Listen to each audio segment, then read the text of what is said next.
விஜய் என்றவர் 108 சீட்டு நூ எடுத்து வின் பண்ணியிருக்காரு பக்காவாக.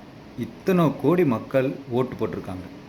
ஆனால் அதிமுக திமுக இவங்க 2 பேரும் இணையறாங்கன்னு சொல்லி டிவியில் மீடியாவில் பேசி இத்தனை புரளியை கிளப்பி இப்போ உருவாக்கி வச்சுருக்காங்க. ஓகே, இப்போ இந்த கட்சியில் இருக்கிறவங்க, கூட்டணி இருக்கிறவங்க கட்சி தாவுனது இல்லையா? பதவிக்கு ஆசைப்பட்டது இல்லையா? எதுக்குமே ஆசைப்பட்டு வாழ்ந்ததே கிடையாதா? காசு பணம் தான் முக்கியம்னு வாழ்ந்தவங்க இருக்காங்க. சரி, ஒரு நல்ல மனுஷன் நிற்கிறானே, அவனுக்கு சப்போர்ட்டாக நிற்க வேண்டியதானே? நாங்கள் ஆதரவு கொடுக்குறோம்னு. இந்த ஆளுநர் வேற ஒரு பதவி ஏற்கிறது கூட ஒரு பர்மிஷன் கொடுக்கலன்னா இவரெல்லாம் என்ன ஆளுநர்? நம்ம நாட்டை எப்படி பாதுகாத்துக்குவார்?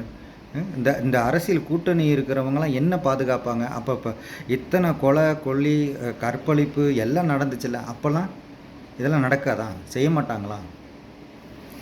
ஒரு வேண்டுகோள்.